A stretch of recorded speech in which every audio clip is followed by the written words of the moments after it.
रावण की स्वर्ण नगरी लंका में आज एक अलग ही सन्नाटा था। समुद्र की लहरें भी मानो धीमी आवाज में कुछ कह रही थीं। हवा में एक अजीब सी बेचैनी थी, जैसे प्रकृति खुद जानती हो कि आज कुछ बड़ा होने वाला है।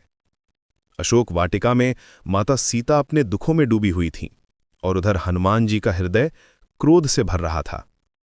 लंका के राक्षसों ने उन्हें बांधा था, उनकी पूंछ में आग लगाई थी, लेकिन क्या वे जानते थे कि वे किसके साथ खेल रहे हैं? हनुमान जी, जो पवन पुत्र हैं, जिनके अंदर भगवान राम की शक्ति बसी है।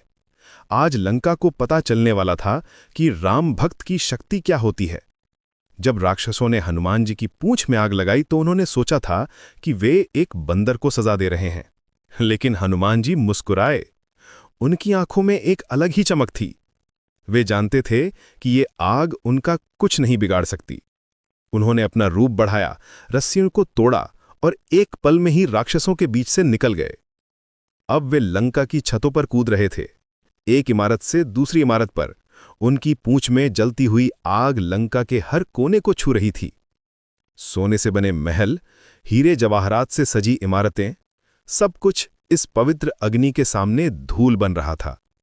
ये कोई साधारण आग नहीं थी, ये धर्म की आग थी, न्याय की आग थी। लंका की सुनहरी इमारतें एक के बाद एक जलने लगीं।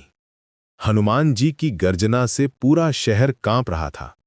वे एक विशाल रूप धारण करके लंका के ऊपर से गुजर रहे थे।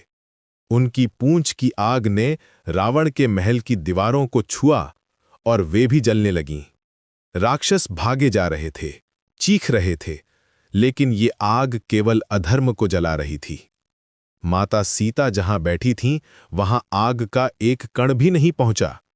अशोक वाटिका में एक भी पत्ता नहीं जला। ये चमत्कार था, ये हनुमान जी की भक्ति का प्रमाण था।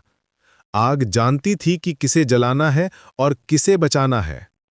पूरी लंका में आग की लपटें नाच रही थीं, लेकिन माता सीता के आसपास शांति का एक वृत्त था। रावण अपने सिंहासन पर बैठा ये सब देख रहा था। उसकी आंखों में डर था, गुस्सा था, लेकिन सबसे ज्यादा हैरानी थी। वह समझ नहीं पा रहा था कि ये कैसे हो रहा है। उसकी अजेय लंका, जिसे देवता भी नहीं हिला सकते थे, एक बंदर के सामने धूल में मिल रही थी। हनुमान जी ने अपना काम पूरा किया था। वे जानते थे कि ये केवल शुरुआत है। ये आग लंका को बताने के लिए थी कि राम की सेना आने वाली है। ये एक संदेश था, एक चेतावनी थी। हनुमान जी ने एक बार फिर अपनी गर्जना की और समुद्र के ऊपर से उड़ते हुए वापस राम जी के पास जाने के लिए निकल गए। पीछे छोड़ गए जलती हुई लंका, जो अब राख बन रही थी।